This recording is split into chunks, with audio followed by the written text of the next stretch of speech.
What's up, everybody? Welcome back to the channel. As always, if you like this video, hit the like button, but don't hit it yet. Let me start the story first, and then if you like it, hit the like button, and then you can subscribe and hit that bell notification so that you know whenever I drop another video. Okay, I have another story time for you.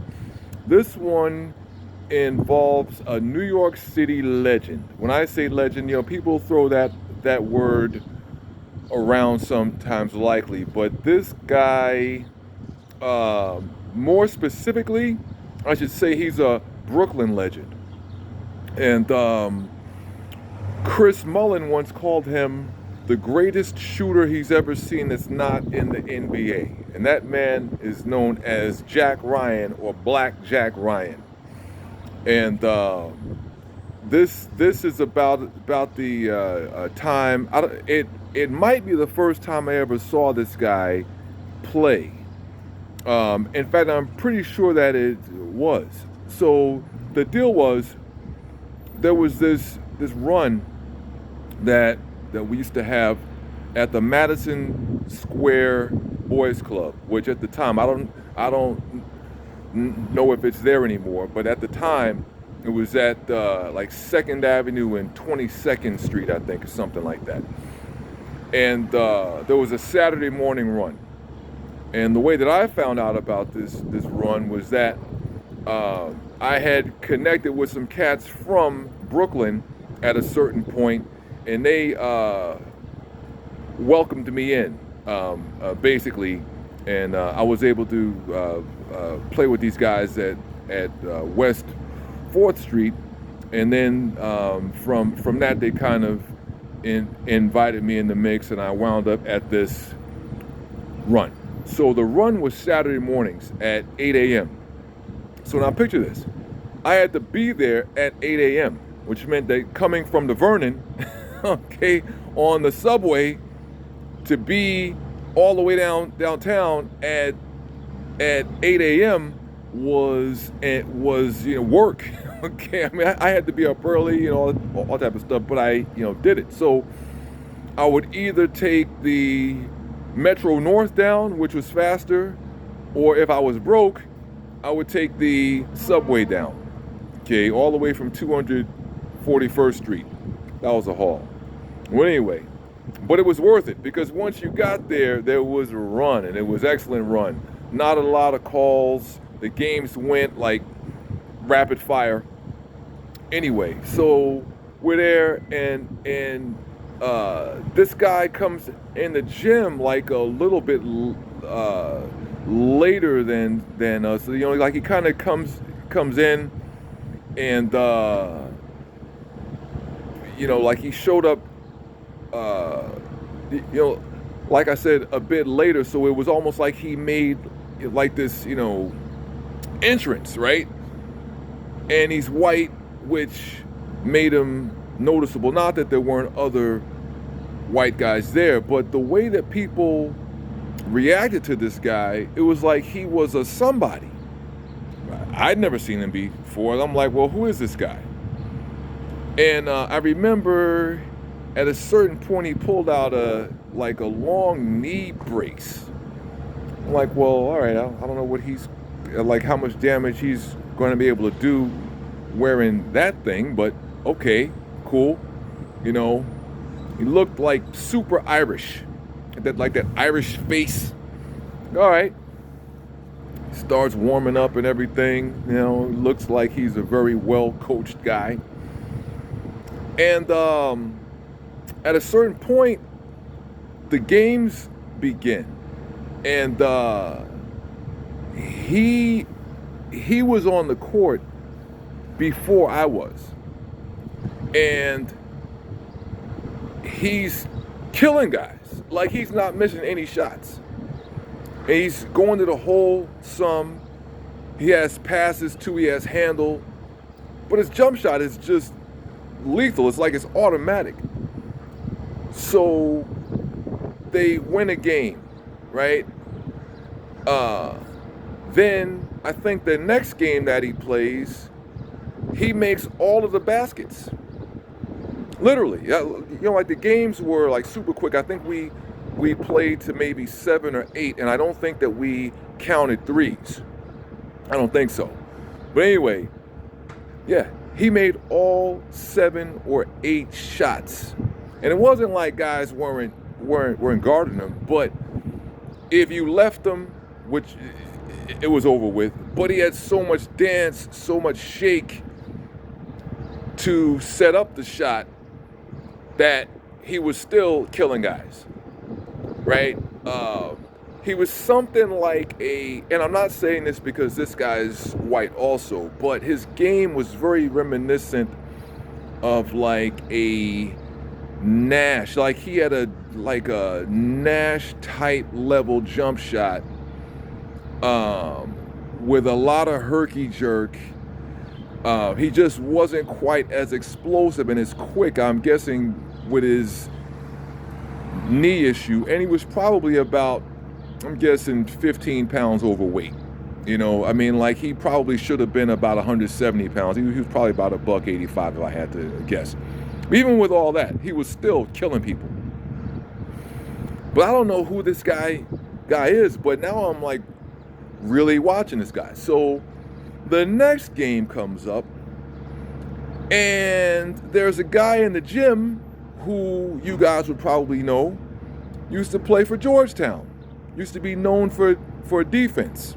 His name is Gene Smith. Yes, Gene Smith was in the gym.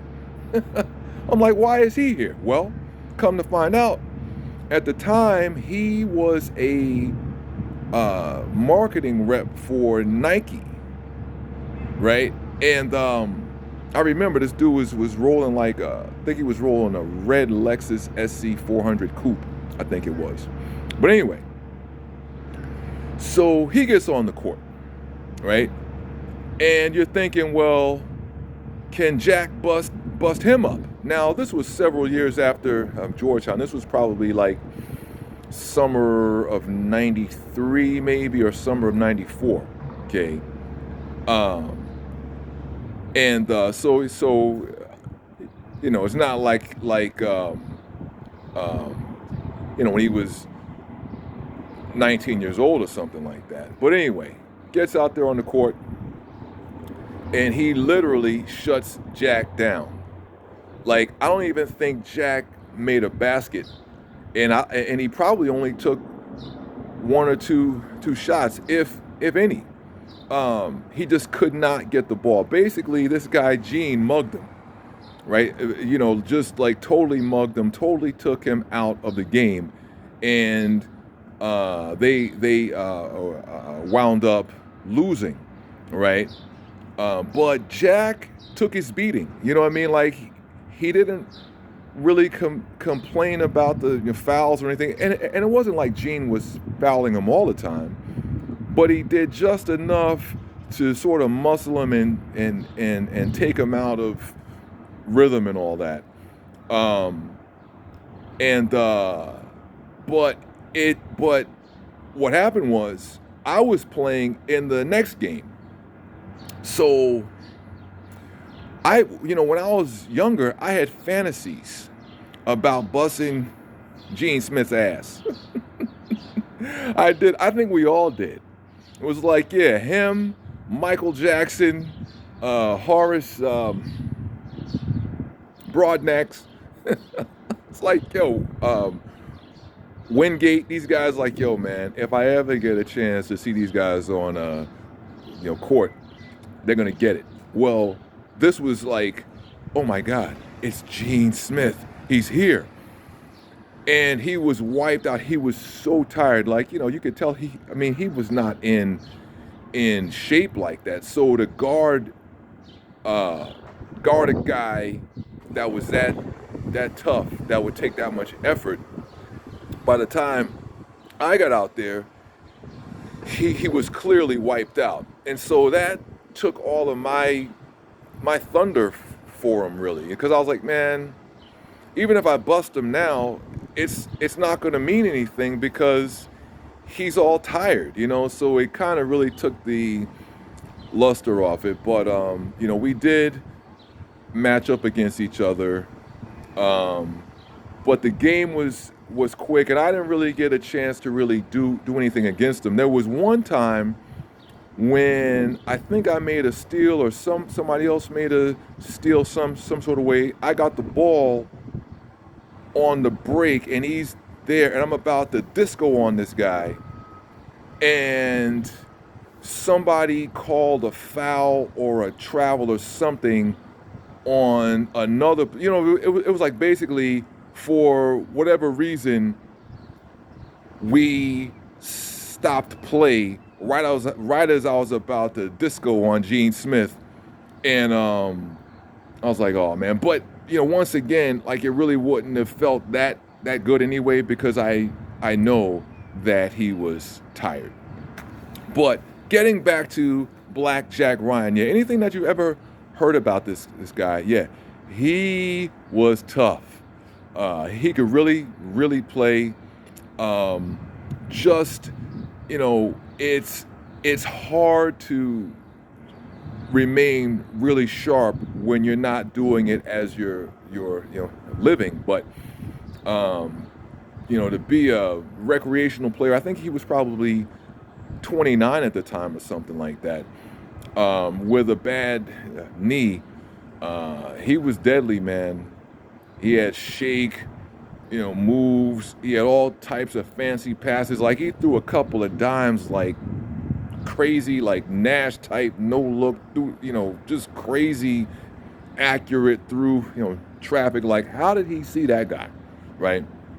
And again, probably, like I'm saying, he's probably right at 6 feet even.